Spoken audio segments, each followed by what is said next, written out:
السلام عليكم ورحمة الله وبركاته. إن الحمد لله نحمده ونستعينه ونستغفر ونعوذ بالله من شرور أنفسنا وسيئات أعمالنا. من يهده الله فلا مضل له ومن يضلله فلا هادي له. وأشهد أن لا إله إلا الله وحده لا شريك له وأشهد أن محمدا عبده ورسوله. أما بعد.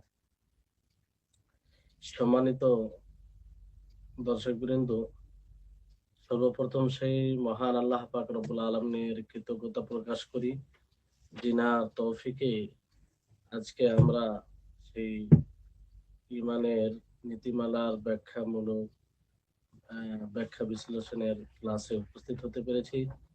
তাই আমরা সকলে বলি আলহামদুলিল্লাহ। তারপর আমাদের সকলের শেষ নবী মুহাম্মদ সাল্লাল্লাহু আলাইহি সাল্লাম, ওনার উপর অসংখ্য শান্তির ধারা বর্ষিত হোক। আল্লাহুম্মা সাল্লি আলাইহি আল্লাহুম্মা বারিক আলাইহি।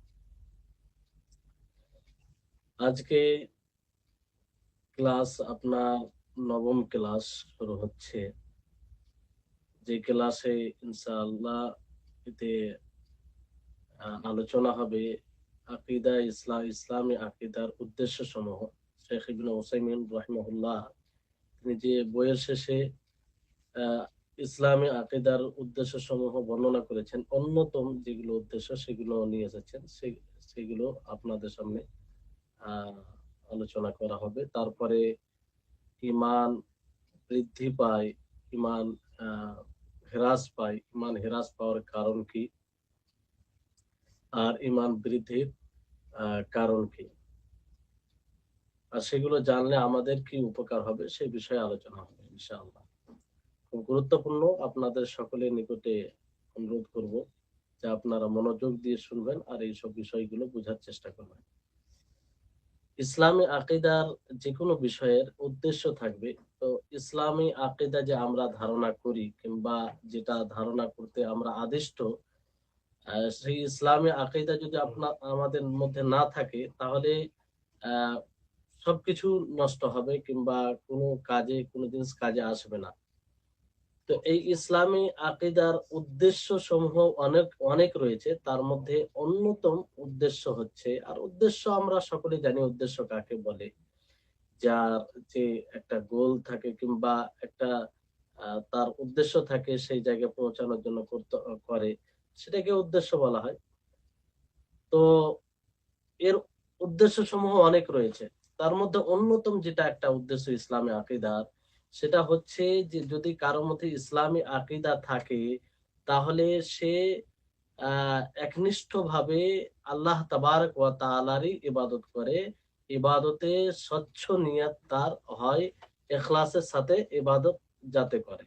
কারণ কারোর মধ্যে যখন ইসলামী আকীদা থাকবে, তখন সে জানবে যে আমাকে এক আল্লাহর জন্যই ইবাদত করতে হবে, অন্য কারোর জন্য ইবাদত করা যাবে না। কারণ এটা তার আকীদার মধ্যে থাকবে। কালেমায়ে শাহাদাত পাঠ করতে গেলে সে জানবে যে আমাকে একমাত্র আল্লাহর জন্যই ইবাদত করতে হবে, অন্য কারোর জন্য ইবাদত করা যাবে না।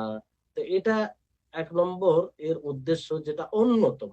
ইসলামী আকীদা যার মধ্যে যতটা মজবুত থাকবে, ততটাই সে একনিষ্ঠভাবে আল্লাহরই ইবাদত করবে, আর সেই ইবাদতে অন্য কাউকে শরীক করবে না। দ্বিতীয় যেটা উদ্দেশ্য হচ্ছে ইসলামী আকীদার, সেটা হচ্ছে যে বিবেক চিন্তা ভাবনাকে এমন জিনিস থেকে, যারা আকীদা থেকে শূন্য থাকে, যাদের মধ্যে ইসলামী আকীদা থাকে না, তাদের মধ্যে যে একটা বিশৃঙ্খলা অরাজনৈতিক কাজ হয়, সেই কাজগুলো থেকে নিজের বিবেককে, নিজের চিন্তাধারাকে মুক্ত করা। এরকম কাজ থেকে মুক্ত থাকবে। যার মধ্যে ইসলামী আকীদা থাকবে, ইসলামী ধারণা থাকবে, সেই এই অরাজনৈতিক অথবা বিশৃঙ্খলা সৃষ্টিকারী কাজ থেকে সে বিরত থাকবে কিংবা মুক্ত থাকবে। আর যার হৃদয় যতটা ইসলামী আকীদা থেকে শূন্য থাকবে, ততটাই সে বস্তু পূজারী হবে, বিভিন্ন রকমের জিনিস পূজারী করবে, তার পিছনে ছুটবে, আর বিভিন্ন বিভ্রান্তিকর আকীদার সে ধারণা করবে, বিভিন্ন খোরাফাত করবে, যেটা আমরা বর্তমান সময়ে দেখতে পারি যে যার মধ্যে ইসলামী আকীদা নেই, যেটা আমাদের বিবেকও সমর্থন করে না, সেটা মানুষ সমর্থন করে। তো এর দ্বিতীয় অন্যতম উদ্দেশ্য হচ্ছে যে নিজের বিবেক এবং চিন্তাধারাকে মুক্ত করা, স্বাধীন করা, যে সেই সব জিনিস থেকে যেই সব জিনিস একজন আকীদা শূন্য ব্যক্তি করে থাকে সেগুলো থেকে মুক্ত করা। তৃতীয় বিষয় হচ্ছে যে একটা নফসি প্রশান্তি কিংবা চিন্তা ভাবনায় একটা এরকম প্রশান্তি আসে যাতে কোনো বিশৃঙ্খলা সৃষ্টি হয় না এবং অস্থিরতা তাতে আসে না। কারণ এই আকীদা, যে ইসলামী আকীদা ধারণ করে, ইসলামী আকীদা যার মধ্যে থাকে, সে খালিকের সাথে এই আকীদা তাকে খালেকের সাথে মিলিয়ে দেয়, খালিকের সাথে, স্রষ্টার সাথে সুসম্পর্ক করে দেয়। আর সেই আকীদার কারণে সে রবকে, আল্লাহ তাবারক ওয়া তাআলাকে রব হিসাবে এবং পরিচালনাকারী হিসাবে তার প্রতি সন্তুষ্ট হন, তা হাকিম হিসাবে, শরীয়ত রচনাকারী হিসাবে সন্তুষ্ট হয় এবং তার হৃদয় তার কুদরতের উপরে প্রশান্তি, মানে আত্মশান্তি সে লাভ করে এবং তার হৃদয় ইসলামের জন্য প্রশস্ত হয়ে যায়। ফলে সে এই ইসলাম ব্যতীত অন্য কোনো ধর্মের দিকে গুরুত্ব দেয় না। যে ইসলামী আকীদা ধারণ করে সে কোনো, তার মধ্যে কোনো প্রকারের অস্থিরতা থাকে না, সে এক প্রকারের প্রশান্তি অনুভব করে। কারণ সেই আকীদা তাকে তার রবের সাথে মিলিয়ে দেয়, সে রবের প্রতি সন্তুষ্ট থাকে সব দিক দিয়ে, মুদাব্বির হিসাবে, হাকিম হিসাবে, শরীয়ত রচনাকারী হিসাবে, এবং তার হৃদয় প্রশস্ত থাকে। ফলে সে অন্য ধর্মের দিকে কোনো গুরুত্ব দেয় না, সেই ধর্মেই সে শান্তি অনুভব করে। চতুর্থ উদ্দেশ্য হচ্ছে যে যদি কোনো ব্যক্তি ইসলামী আকীদা ধারণ করে, ইসলামী আকীদা ধারণ করলে, ইসলামী আকীদা ধারণ করার উদ্দেশ্য হচ্ছে যে যে ইসলামী আকীদা ধারণ করলে ইরাদা স্বচ্ছ থাকবে, অর্থাৎ নিয়ত স্বচ্ছ থাকবে এবং আমল ইনহেরাফ, মানে সঠিক পথ থেকে তার আমল সঠিক পদ্ধতিতে হবে, এটা উদ্দেশ্য। যে ব্যক্তি ইসলামী আকীদা ধারণ করবে সে সে স্বচ্ছ নিয়তে, ভালো নিয়তে এবং সঠিক পদ্ধতিতে সে ইবাদত করবে। কারণ তার ধারণায় এটা থাকবে যে আমাকে ইবাদত করতে হলে সঠিক নিয়তে করতে হবে, আর যদি আমল করতে হয় তো সঠিক পদ্ধতিতে করতে হবে, এবং মাখলুকের সাথে আরো যে অন্য সৃষ্টির সাথে চলাফেরা, ব্যবহার, লেনদেন, সেগুলো ভালো রাখতে হবে। কারণ এগুলোর ভিত্তি কি? রাসূলের উপরে ঈমান নিয়ে আসার উপরে এগুলো নির্ভর করে। তো রাসূলের উপরে যদি ঈমান কোনো ব্যক্তি নিয়ে আসে, তাহলে সে আবশ্যিকভাবে এটা জানবে যে রাসূল সাল্লাল্লাহু আলাইহি ওয়াসাল্লামের অনুসরণ করতে হবে। আর রাসূল সাল্লাল্লাহু আলাইহি ওয়াসাল্লামের অনুসরণ করতে গেলে এতে কি হবে? ইরাদা, নিয়ত স্বচ্ছ হবে এবং আমল সঠিক পদ্ধতিতে হবে এবং অন্যদের সাথেও ব্যবহার চরিত্র ভালো হবে। পঞ্চম উদ্দেশ্য হচ্ছে যে সমস্ত বিষয়ে সে অগ্রগামী হবে, দৃঢ়তা লাভ করবে। ইসলামী আকীদা ধারণ করার উদ্দেশ্য হচ্ছে যে যতগুলো বিষয় রয়েছে কল্যাণকর বিষয়, সমস্ত বিষয়ে সে দৃঢ়তা লাভ করবে, অবিচল থাকবে। আর যখনই কোনো সৎ কর্মের সুযোগ পাবে সেই সৎকর্মটা করবে, আর সেই সৎকর্ম দ্বারা উপকৃত হবে। আর যখন কোনো গুনহার সম্মুখীন হবে, এমন কোনো পরিস্থিতি তৈরি হবে যে পরিস্থিতিতে গুনহার আশঙ্কা রয়েছে, সেখান থেকে দূর হবে যারা ইসলামী আকীদা ধারণ করবে। আর ইসলামী আকীদা ধারণ করার উদ্দেশ্য হচ্ছে যে এই সব কাজ থেকে দূর থাকবে। কারণ তার ভিত্তি হচ্ছে বাসের প্রতি ঈমান নিয়ে আসা। বাস মানে কি? পুনরুত্থিত করা হবে, যে মানুষকে আবার পুনর্জীবন দান করা হবে, হিসাব কিতাব হবে, যে যেমন আমল করবে তাকে তেমন তার বদলা দেওয়া হবে। এর প্রতি যদি এরকম বিশ্বাস থাকে তাহলে সে অবশ্যই সৎ কর্ম করার চেষ্টা করবে, আর অসৎ কর্মের সম্মুখীন হলে সেখান থেকে সে দূরে থাকবে। আল্লাহ তাবারক ওয়া তাআলা বিভিন্ন আয়াতে এই ব্যাপারে বলেন, মানুষকে উদ্বুদ্ধ করেন। আল্লাহ তাআলা যেমন বলেন, ওয়ালিকুল্লিন দারাজাতিম মিম্মা আমিলু ওয়া মা রাব্বুকা বিগাফিলিন আম্মা ইয়ামালুন। যে যেমন আমল করবে তার সেরকম স্থান হবে। আল্লাহ তাবারক ওয়া তাআলা কারো আমল থেকে গাফিল নয়। নবী করিম মুহাম্মদ সাল্লাল্লাহু আলাইহি সাল্লাম এর প্রতি উদ্বুদ্ধ করেছেন, যেমন তিনি বলেন যে আল মুমিনুল কাবিয়্যু খায়রুন ওয়া আহাব্বু ইলাল্লাহি মিনাল মুমিনিজ যায়ীফি, যে শক্তিশালী মুমিন সে উত্তম এবং আল্লাহর নিকটে প্রিয় দুর্বল মুমিনের তুলনায়। দুর্বল মুমিনের তুলনায় সে আল্লাহর নিকটে শক্তিশালী মুমিন প্রিয়, আর সবকিছুতে তার জন্য কল্যাণ রয়েছে। তারপরে নবী করিম মুহাম্মদ সাল্লাল্লাহু আলাইহি সাল্লাম বললেন যে ইহরিস আলা মা ইয়ানফাউকা ওয়াস্তাইন বিল্লাহ, যে তোমাকে যে জিনিস উপকার করবে, যে জিনিস দ্বারা তুমি উপকৃত হবে দুনিয়া এবং আখিরাতে, সেই জিনিসের প্রতি আগ্রহী হও, সেই জিনিসটাকে করার প্রচেষ্টা করো এবং আল্লাহর সহযোগিতা করো। ওয়ালা তাআজাজ, আর পিছনে সেই জিনিস থেকে পিছপা হতে হবে না। ওয়াইন আসাবাকা শাইউন ফালা তাকুল লাউ আন্নী ফাআলতু কানা কাযা ওয়া কাযা ওয়ালাকিন কুল কদ্দারাল্লাহু ওয়া মা শাআ ফাআলা।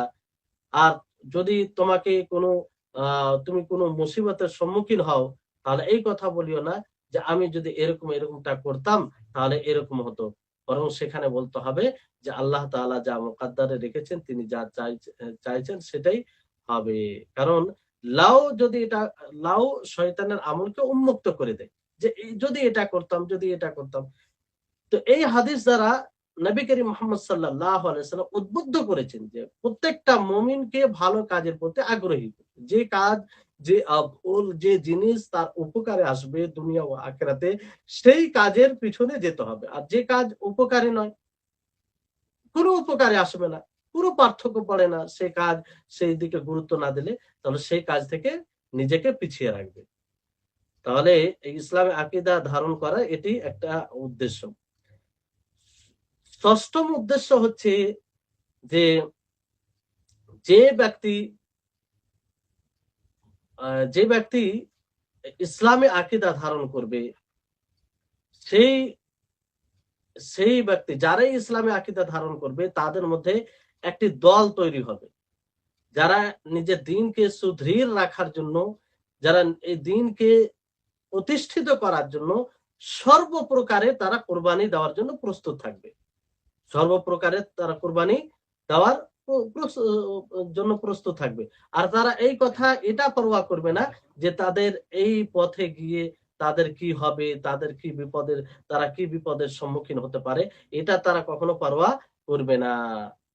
এই জন্য দেখবেন সাহাবায়ে কেরাম রিজওয়ানুল্লাহি আলাইহিম আজমাইনকে দেখেন যে এমন একটি দল ছিল তারা, যে তারা এই ইসলামকে প্রতিষ্ঠিত করার জন্য নিজের জানকে, নিজের আত্মীয় স্বজনকে, নিজের পরিবারকে কিছুই মনে করেনি, এগুলোকে হালকা মনে করেছিলেন। নিজের দিনের সামনে নিজের দিনকে টিকিয়ে রাখা, আল্লাহ তাবারক ওয়া তাআলা দিনকে প্রতিষ্ঠিত করা, এটাই তাদের গোল, এটাই তাদের উদ্দেশ্য ছিল। আর এর জন্য তারা সবকিছু করতো।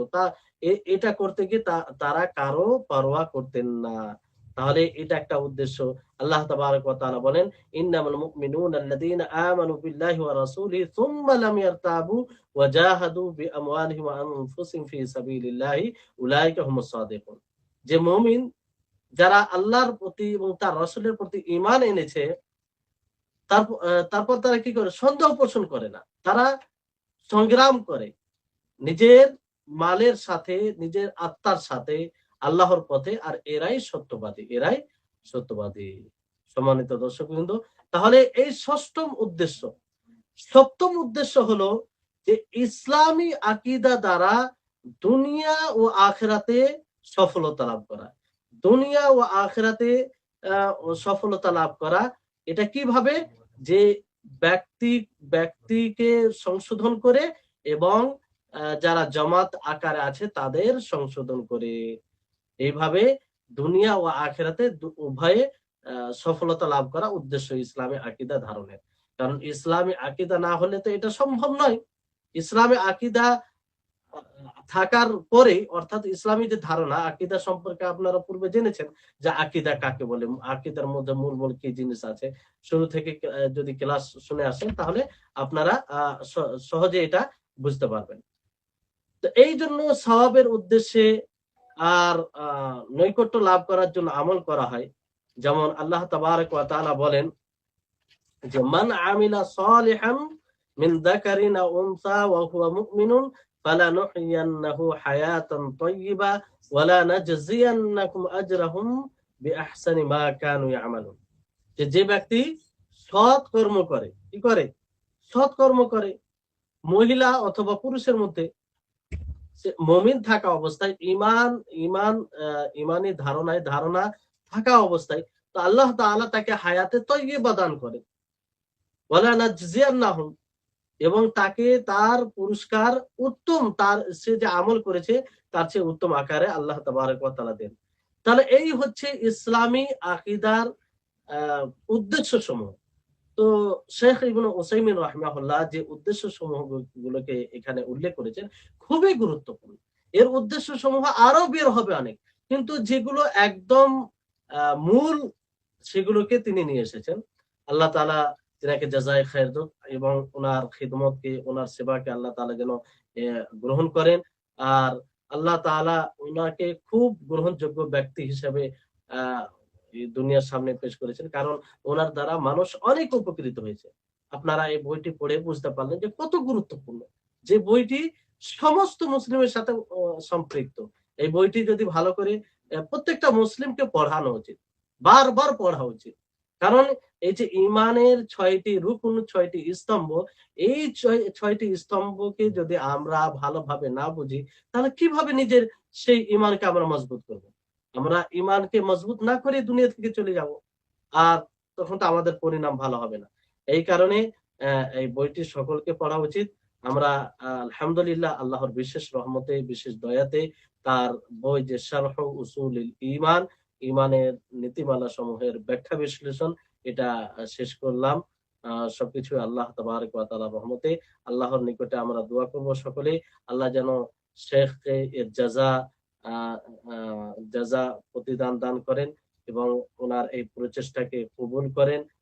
ওনার এই বই দ্বারা আরো যেন সকলে উপকৃত হন এবং আমরা যে সময়টি ব্যয় করলাম, পড়লাম, এটা যেন আমাদের ইমানে বৃদ্ধি হওয়ার, ইমান সতেজ হওয়ার, ইমান মজবুত হওয়ার কারণ হয়ে ওঠে। এইভাবে আমরা এই বইটি শুরু করলাম। তারপরে আসুন যে আমরা যেহেতু ১ম এ আপনাদেরকে বলেছি যে আজকের ক্লাসে এর সাথে সাথে ঈমান বৃদ্ধি হওয়ার কারণ ও ঈমান কমে যাওয়ার কারণ, এটা আমরা জানব। এই বিষয়টিও খুব গুরুত্বপূর্ণ। আপনারা সকলেই বুঝার চেষ্টা করবেন। কারণ যেকোনো মানুষ একজন সফলতা অর্জনকারীর পরিচয় হবে যে কিভাবে সে যে বিষয়ে সফল হতে চায়, সে বিষয়ে কিভাবে সফল হবে, কিভাবে তার সফলতা সেই থেকে দূর হয়ে যেতে পারে, এটা অবশ্যই জানা উচিত। তো আমরা সর্বপ্রথম জানবো যে ঈমান বৃদ্ধি হওয়া, ঈমান কমে যাওয়ার কারণ। আর ঈমান কমে যাওয়ার কারণ বলতে, যে সাহাবায়ে কেরাম রিজওয়ানুল্লাহি আলাইহিম আজমাইন, তিনারা ঈমান কমে যাওয়ার কারণকে জানার প্রতি কতটা আগ্রহী ছিল। তো ঈমান কমে যাওয়া, ঈমান কমে এবং ঈমান বাড়ে, এটা আপনারা জানেন সকলেই। পূর্বের ক্লাসে এটা সুস্পষ্ট করা হয়েছে যে ঈমানের সঙ্গে এটা ধারণা রাখতেই হবে যে ঈমান ইতাআত দ্বারা, আল্লাহ তাবারক ওয়া তাআলার অনুসরণ দ্বারা বৃদ্ধি পায়, আবার আল্লাহ তাবারক ওয়া তাআলার অবাধ্যতা দ্বারা ঈমান হ্রাস পায়। তো এই জন্য কি কারণে ঈমান কমে যায়, কি কারণে ঈমান আমাদের হ্রাস পায়, ঈমান আমাদের দুর্বল হয়ে যায়, সেই কারণগুলো জানতে হবে। সেই কারণগুলো জেনে আমাদের সকলকে কি করতে হবে? আমাদের সকলকে সে কারণগুলো জেনে সে কারণ থেকে দূরে থাকতে হবে, সেই কারণ থেকে দূরে থাকতে হবে। আর সাহাবায়ে কেরাম রিজওয়ানুল্লাহি আলাইহিম আজমাইন এটাই করতেন। যেমন আপনাদেরকে বলি যে আহ সহিহ বুখারী ও সহিহ মুসলিমে রয়েছে যে হুযায়ফা বিন ইয়ামান রাদিয়াল্লাহু তাআলা আনহুমা, তিনি বলেন যে কানাস সাহাবাতু ইয়াসআলুনা রাসূলুল্লাহ সাল্লাল্লাহু আলাইহি ওয়াসাল্লাম আনিল খাইর ওয়া কুনতু আসআলুহু আনিশ শাররি মাখাফাতান আইয়ুদরিকানি। যে সমস্ত সাহাবায়ে কেরাম রিজওয়ানুল্লাহি আলাইহিম আজমাইন রাসূলুল্লাহ সাল্লাল্লাহু আলাইহি ওয়াসাল্লামকে কল্যাণ সম্পর্কে জিজ্ঞাসা করতেন। কি সম্পর্কে জিজ্ঞাসা করতেন? কল্যাণ সম্পর্কে জিজ্ঞাসা করতেন, ভালো সম্পর্কে, নেক আমল সম্পর্কে।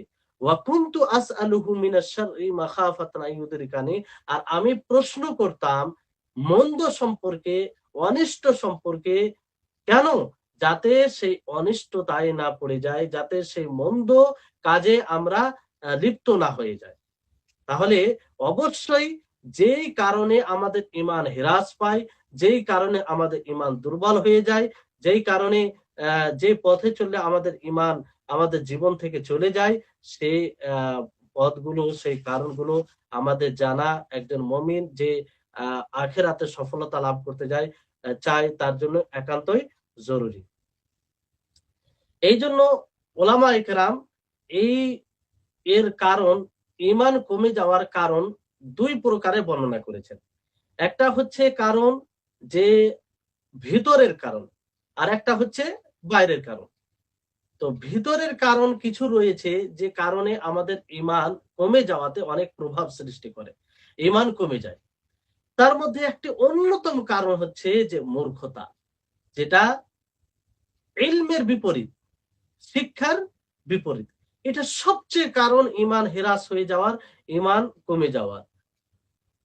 আর যেমন ঈমান বেড়ে যাওয়ার, ঈমান অতিরিক্ত হওয়ার, ঈমান বৃদ্ধি পাওয়ার সবচেয়ে বড় কারণ জ্ঞান। অনুরূপভাবে তার বিপরীত মূর্খতা সবচেয়ে এটা বড় কারণ।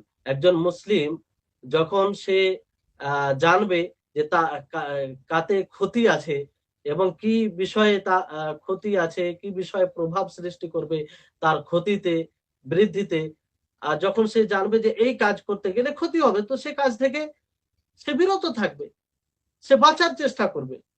আর একজন মূর্খ যখন জানবে না, তখন সব রকম কাজ করার চেষ্টা করবে। ফলে কি হবে? তার ঈমান হ্রাস পাবে। তো ইলম প্রত্যেকটি কল্যাণের শিকড় বলতে পারেন। জ্ঞান প্রত্যেকটি কল্যাণের শিকড়, এবং মূর্খতা, জেহালাত, এটা প্রত্যেকটি মন্দের শিকড়। যার মধ্যে যতটা জেহালাত থাকবে, ততটাই তার মধ্যে মন্দ অনিষ্টতা পাওয়া যাবে, ততটাই সে ইসলাম বহির্ভূত কাজ করবে, ততটাই সে ঈমান বিরোধী কাজ করবে, ততটাই তার মধ্যে ঈমান দুর্বলতা পাওয়া যাবে। আর যার মধ্যে যতটা প্রকৃত শিক্ষা পাওয়া যাবে, সে ততটাই তার মধ্যে ঈমান বৃদ্ধি পাওয়া যাবে।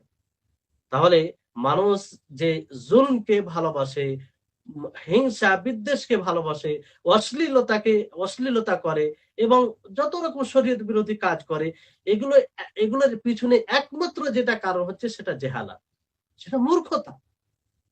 কারণ প্রকৃত শিক্ষা থাকলে সে এগুলো করতে পারে না। সে জুলমকে ভালোবাসতে পারে না, সে বিদ্বেষকে ভালোবাসতে পারে না, সে অশ্লীলতা করতে পারে না। যখনই তার ইলম থাকে না, জেহালাত থাকে, তখন তার নিয়তে ফাসাদ চলে আসে। তো এটা হচ্ছে অন্যতম একটি কারণ ঈমান হেরাস হয়ে যাওয়ার, ঈমান কমে যাওয়ার। এইজন্য ইবনে কাইয়িম রাহিমাহুল্লাহ তিনি বলেন যে মানুষের নিয়তে ফাসাদ সৃষ্টি হয় ইলমে ফাসাদ চলে আসার কারণে। যখন মানুষের ইলম সঠিক থাকে না, তখন সে বিশুদ্ধ নিয়তে কাজ করতে সক্ষম হয় না। যখন মানুষ কোন জিনিসের ক্ষতিকে জানবে, ক্ষতিকারকের ক্ষতিটাকে জানবে, তখন সে অবশ্যই সেই জিনিস থেকে দূরে থাকবে। যেমন ধরুন যে একটি খাবার রয়েছে, সেই খাবারটি সুস্বাদু, সেই খাবারে যদি বিষ মিশানো হয়, যে ব্যক্তি জানবে যে এই খাবারটি সুস্বাদু হলেও এতে বিষ মিশ্রিত করা হয়েছে, তার জ্ঞানে যদি এটা থাকে, তাহলে সেই খাবারটি সুস্বাদু হলেও সেই খাবার থেকে সে দূরে থাকবে, বিরত থাকবে। কেন থাকবে? কারণ তার জ্ঞান রয়েছে, কারণ তার কি রয়েছে? জ্ঞান রয়েছে। সে জানে যে এই খাবারটি সাময়িকভাবে যদি আমাকে আহ ভালো লাগে, সুস্বাদু লাগে, দেখতে সুস্বাদু মনে হয়, তো খেলে ক্ষতি আছে, সেজন্য সে খাবে না। কিন্তু যে ব্যক্তি জানে না, সে খাবার সম্পর্কে জানে না, সে মনে করছে সুস্বাদু, বিষ যে মিশ্রিত করা আছে সে বিষয়ে সে জানে না, সে খাবারটি খেয়ে ফেলবে কি খেয়ে ফেলবে না? অবশ্যই সে খেয়ে ফেলবে। খেয়ে ফেলার কারণে কি হবে? সে মারা যেতে পারে, তার ক্ষতি হবে। অনুরূপ ভাবে এইরকম দুনিয়াতে চলতে গিয়ে মানুষ যখন জ্ঞানী হবে, যখন সে বুঝতে পারবে যে এই কাজটি আমার আখিরাতের জন্য কল্যাণকর, এই কাজটি করতে গেলে আল্লাহ তাআলা সন্তুষ্ট হবে, রাসূলের অনুসরণ হবে, তখন সে কাজটি করবে। আর যে ব্যক্তি জানবে না যে এমন কাজ রয়েছে যে কাজে আল্লাহ তাআলা অসন্তুষ্ট হবে, আল্লাহর রাসূলের বিরুদ্ধাচারণ হবে, শরীয়ত বিরোধী কাজ হবে, আর এতে এই কাজ করলে জাহান্নামের দিকে আমাকে নিয়ে যাবে, তখন সে অজান্তে এই কাজটি করে ফেলবে আ অ অ অনুধাবন না করার ফলে। তাহলে এই হচ্ছে, তাহলে ইলম এটা আ না ইলম জেহালাত, ইলমের বিপরীত যেটা জেহালাত মূর্খতা, এটা সবচেয়ে বড় কারণ ঈমান কমে যাওয়ার, ঈমান হেরাস করে যাওয়ার। আপনাদেরকে একটি উদাহরণ দিতে হলে বুঝতে পারবেন। যে মুসা আলাইহিস সালামের কওম, মুসা আলাইহিস সালামের জাতি এই মূর্খতার কারণে কত বড় একটা শিরকের দাবি করেছিলেন জানেন? আশ্চর্য হবেন। যেটা কল্পনা করা যায় না।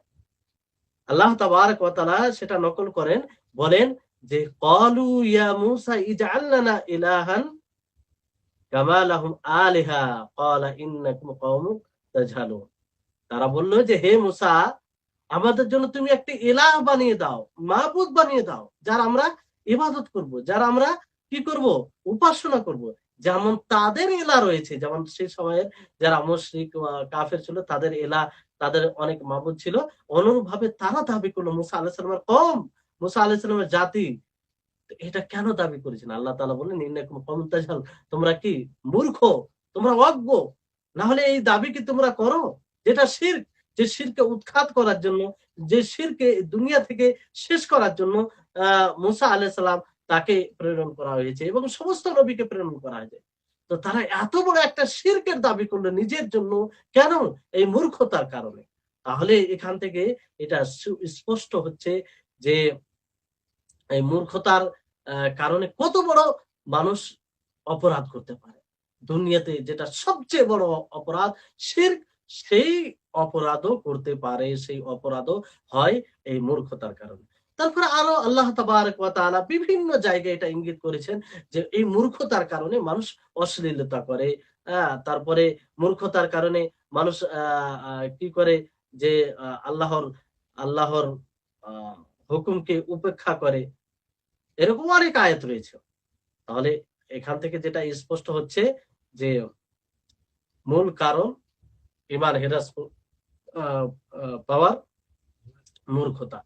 এজন্য জেহালাত মূর্খতা এক বড় ধ্বংসাত্মক একটি অসুখ, রোগ। যেই রোগ মানুষকে শেষ করে দেয়।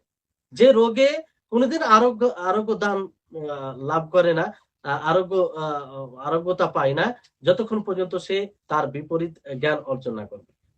এজন্য আ যে মানুষকে এই মূর্খতার দুনিয়া থেকে শিক্ষার দুনিয়াতে ফিরে আসা উচিত। এজন্য আল্লাহ তাবারাক ওয়া তাআলা বলেছেন যে কুল হাল ইয়াস্তাবিল্লাযীনা ইয়া'লামুন ওয়াল্লাযীনা লা ইয়া'লামুন, যে হে নবী আপনি বলে দিন যে যারা শিক্ষিত আর যারা অশিক্ষিত তারা কি বরাবর? কোন সময় বরাবর হতে পারে? কোন সময় নাই।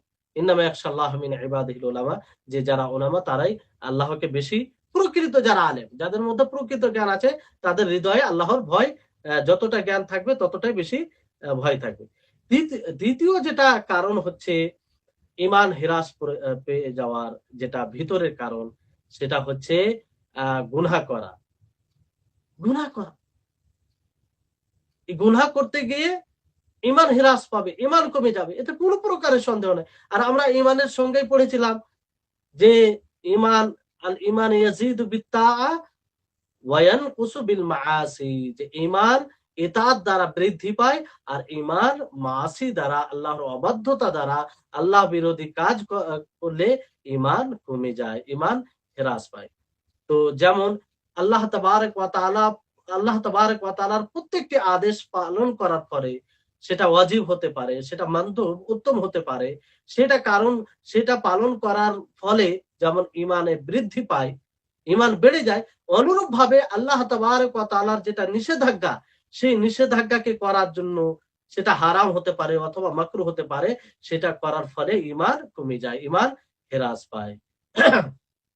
তো যেমন আপনার গুনাহতে আল্লাহর অবাধ্যতা এক পর্যায়ে নেই, এক শ্রেণী নয়, বিভিন্ন শ্রেণী রয়েছে।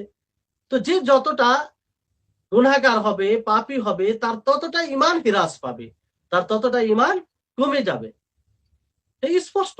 এই জন্য আল্লাহ তাবারাক ওয়া তাআলা বলেছেন হুম দারাজাতুন ইনদাল্লাহি ওয়াল্লাহু বাসীরুম বিমা ইয়ামালুন, যে আল্লাহর নিকটে বিভিন্ন শ্রেণীর বিভিন্ন পর্যায়ের হবে, এক ক্যাটাগরির হবে না। যে যেমন ঈমান এর অধিকারী হবে তার সাথে সেরকম ব্যবহার করা হবে। ওয়ালিকুল্লি দারাজাতিম মিম্মা আমিলু আমা রাব্বুকা বিগাফিলিন আম্মা ইয়ামালুন। তাহলে এখানে এটা স্পষ্ট যে গুনাহ করতে গেলে, পাপ করতে গেলে ঈমান হ্রাস পায়। আর আল্লাহ তাবারক ওয়া তাআলা যেমন এতে বলেছেন যে যাদের হৃদয়ে রোগ থাকে, যাদের হৃদয় রোগে আক্রান্ত হয়, তাদের রোগ আরো বৃদ্ধি পায়। তার মানে কি তাদের ঈমান কমে যায়। এরকম অনেক, যেমন নবী করিম মুহাম্মদ সাল্লাল্লাহু আলাইহি ওয়াসাল্লাম বলেছেন আলা উনাব্বিউকুম বিআকবারিল কাবাইর, তোমাদেরকে সবচেয়ে বড় গুনাহ কি আমি তোমাদেরকে খবর দেব না? আর প্রথম আল্লাহ নবী কি বললেন যে আল ইশরাকু বিল্লাহ, আল্লাহ তাবারক ওয়া তাআলা শিরক করা, এটা সবচেয়ে বড় গুনাহ। তো যখন আল্লাহ নবী সবচেয়ে বড় গুনাহ বললেন, তো ছোট গুনাহ আছে। তো সবচেয়ে বড় গুনাহ হলে ওই গুনাহ করলে ঈমান থেকে সে বঞ্চিত হবে, ঈমান তার হারিয়ে যাবে। আর ছোট গুনাহ করলে সেরকম তার ঈমান কমে যাবে, তার তুলনায় কম হবে। হ্যাঁ? তো এই হচ্ছে বিষয়। তাহলে আপনারা আশা করি এটা বুঝতে পেরেছেন যে ঈমান হ্রাস পাওয়ার, ঈমান কমে যাওয়ার একটি অন্যতম কারণ হচ্ছে গুনাহ করা, পাপ করা, শরীয়ত বিরোধী কাজ করা। তৃতীয় যেটা ভিতরের কারণ হচ্ছে সেটা হচ্ছে নফসে আম্মারা। নফসে আম্মারা। আল্লাহ তাবারক ওয়া তাআলা মানুষের মধ্যে একটি নফস, একটি আত্মা তৈরি করেছেন যেটা নিন্দনীয় নফস, নিন্দনীয় আত্মা। সেই আত্মা, সেই নফস সদা সর্বদা মন্দ জিনিসের আদেশ করে, হালাকাতের দিকে ডাক দেয় এবং মন্দর রাস্তা তার জন্য মন্দ রাস্তায় পরিচালিত করে। তার এটা স্বভাব, তার এটা স্বভাব। কিন্তু আল্লাহ তাবারক ওয়া তাআলা যাকে তৌফিক দেন সেটাকে এড়িয়ে সে ভালো রাস্তায় অবিচল থাকে, ভালো রাস্তায় অবিচল থাকে। যেমন ইউসুফ আলাইহিস সালামকে দেখেন। যে ইউসুফ আলাইহিস সালাম, তাকে একজন মহিলা এমন অবস্থায় তাকে অশ্লীলতার দিকে ডাক দিয়েছিল যে সবাই কোনো বাধা দানকারী ছিল না।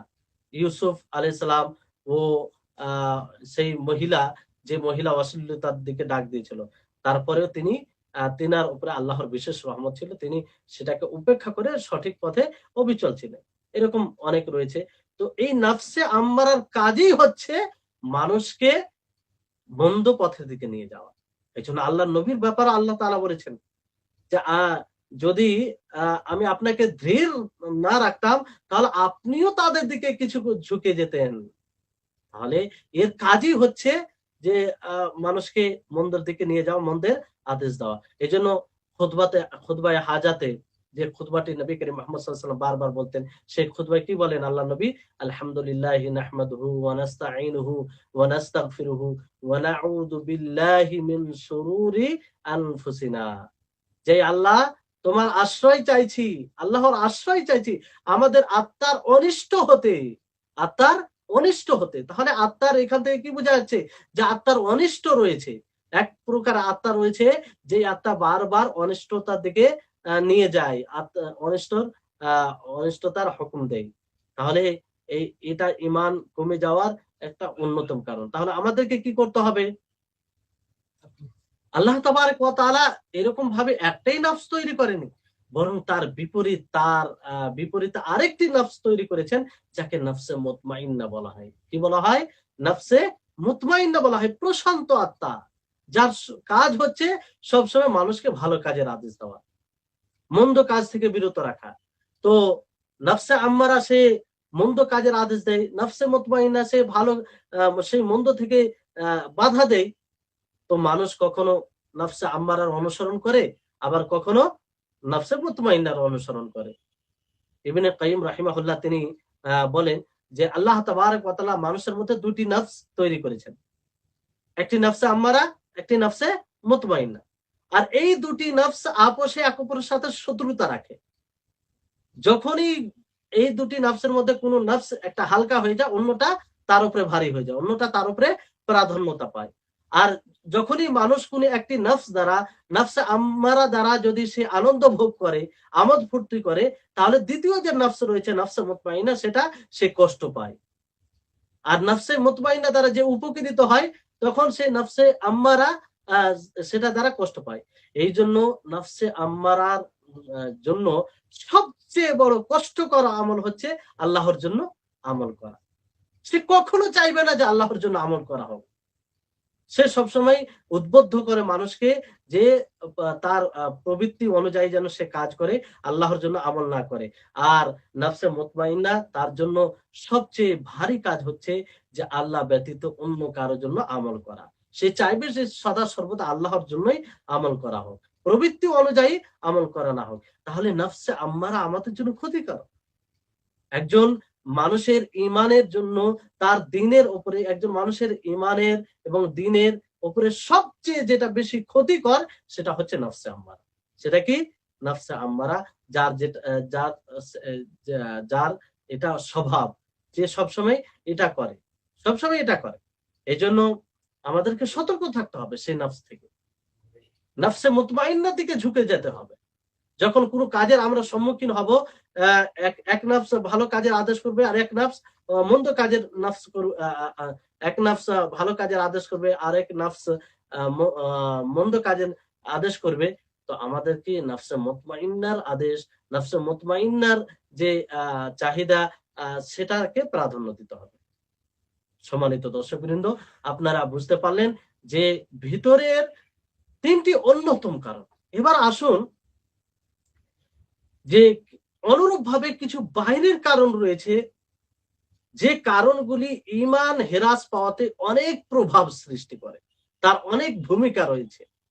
আমাদেরকে জানা উচিত যাতে আমরা সতর্ক থাকি, যাতে আমরা অজান্তে সেগুলো অবলম্বন করে নিজের ঈমানকে হারিয়ে না ফেলি। এটা একটা মুমিনের ঈমানের দাবি হবে সেই কারণগুলিকে জানা, এবং সেই কারণগুলিকে জেনে সে সতর্ক থাকবে। যেমন ভাবে ভেতরের তিনটি আমরা কারণকে জানলাম। একটি হচ্ছে তিনটি কারণের মধ্যে কি কয়টি, তিনটি কারণকে আমরা জানলাম। আর বাইরের বাইরের তিনটি কারণ রয়েছে। তো তিনটি কারণ যে পূর্বে জানলাম, আমরা কি কি জানতে পারলাম?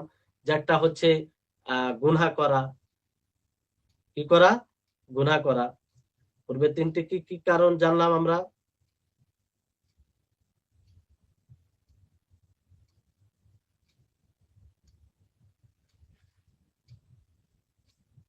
হ্যাঁ, একটি মূর্খতা, জেহালাত, এই কারণটি আমরা জানলাম, যেটা ঈমান হেরাস পাওয়ার অন্যতম কারণ।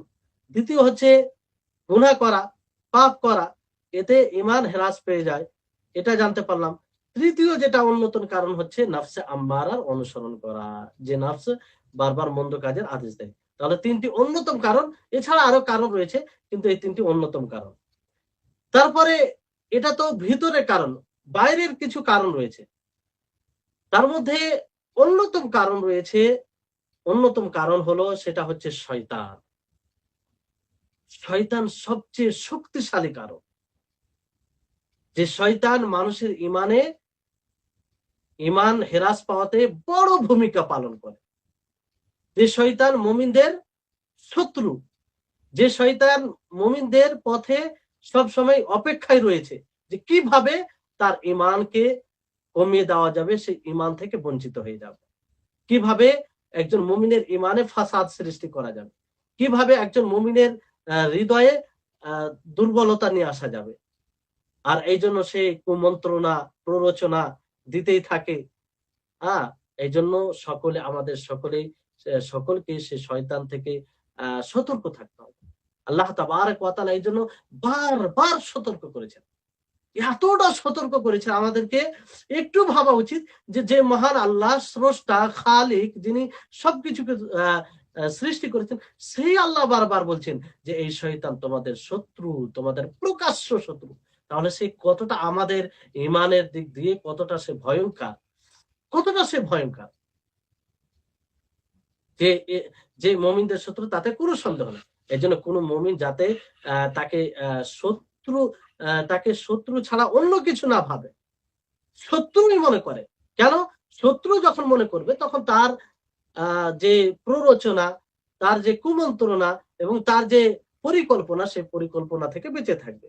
আল্লাহ তাবারক ওয়া তাআলা বলেন, ইয়া আইয়ুহাল্লাযীনা আমানু লা তাত্তাবিউ খুতুওয়াতিশ শাইতান ওয়া মান ইয়াত্তাবি খুতুওয়াতিশ শাইতান ফাইন্নাহু ইয়া'মুরু বিল ফাহশা ওয়াল মুনকার।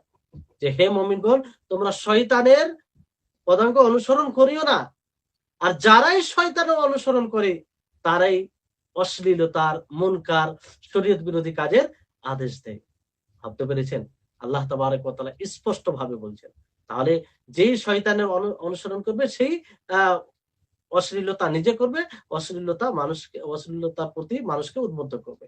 তারপর আল্লাহ তাআলা বলেন, ইন্নাশ শাইতানা লাকুম আদু ফাত্তাখিযুহু আদুওয়া, যে শয়তান তোমাদের শত্রু, অতএব তাকে শত্রুই বানাও, তাকে দোস্ত, তাকে সঙ্গী, তার কথা, তার অনুসরণ করো না। আল্লাহ তাবারক ওয়া তাআলা আরো অন্য জায়গায় বলেন যে ইন্নাশ শাইতানা লিল ইনসানি আদুউম মুবিন, যে শয়তান মানুষের প্রকাশ্য শত্রু।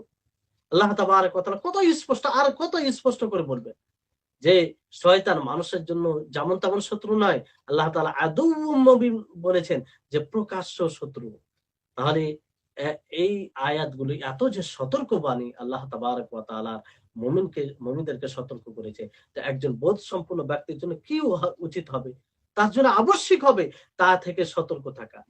যার শত্রুতা সেই আদম আলাইহিস সালামের সময় থেকে নিয়ে আদম আলাইহিস সালামকেও ছাড়েনি, তার শত্রুতা আদম আলাইহিস সালামকেও আবদ্ধ করেছিল। আল্লাহর হুকুম বিরোধী কাজ করেছিল সেই শয়তানের শত্রুতার কারণে, যে মানুষের সাথে তার কিরকম শত্রু। সেই শয়তান নিজের পুরো সময়কে বানু আদম সন্তানের অবস্থাকে কিভাবে নষ্ট করা হবে, আদম সন্তানের ঈমানকে কিভাবে নষ্ট করা হবে, এই প্রচেষ্টায় সে লেগে থাকে এবং কিয়ামত পর্যন্ত সে লেগে থাকবে। এজন্য আল্লাহ তাবারক ওয়া তাআলা তা থেকে সতর্ক হওয়ার আদেশ দিয়েছেন, বলেছেন যে সে শত্রু, অতএব তাকে শত্রু মনে রাখো। সে কত বড় শত্রু এবার চিন্তা করুন, যে সে নিজেই বলেছে লা আকুদান্না লাহুম সিরাতাকাল মুস্তাকিম তুম্মা লা আতিয়ান্নাহুম মিন বাইনি আইদিহিম ওয়া মিন খালফিহিম ওয়া আন আইমানিহিম ওয়া আন শামাইলিহিম ওয়া লা তাজিদু আকতারাহুম শাকিরিন। ভাবতে পেরেছেন? সে বলছে যে আমি তাদের জন্য, অর্থাৎ বান্দাদের জন্য, তাদের সরল পথে আমি বসে থাকবো, তাদের সামনে দিক দিয়ে আসবো, তাদের পিছন দিক দিয়ে আসবো, তাদের ডান দিক দিয়ে আসবো, তাদের বাম দিক দিয়ে আসবো, আর আপনি তাদের অধিকাংশকে শুকরগুজার পাবেন। তাই হচ্ছে, দেখেন শয়তান চারদিক থেকে আক্রমণ করে, যে যেমন মিজাজি মানুষ তাকে সেই রকম ভাবে আক্রমণ করে, সেই রকম ভাবে পথভ্রষ্ট করে। একজন আবিদ তো আবিদকে ইবাদতের পথে পথভ্রষ্ট করে, একজন নেতৃত্ব লোভী তো নেতৃত্ব লোভে তাতেই তাকে পথভ্রষ্ট করে, একজন দুনিয়া লোভী তো দুনিয়া লোভীতেই তাকে পথভ্রষ্ট করে, একজন জ্ঞানী আলেম তো তাকে তার ইলমে পথভ্রষ্ট করে, একজন দায়িত্বশীল তো তাকে তার দায়িত্বশীলই পথভ্রষ্ট করে। এই শয়তান তার প্রচেষ্টা মানে এমন প্রচেষ্টা যার কল্পনা আমরা করতে পারি না।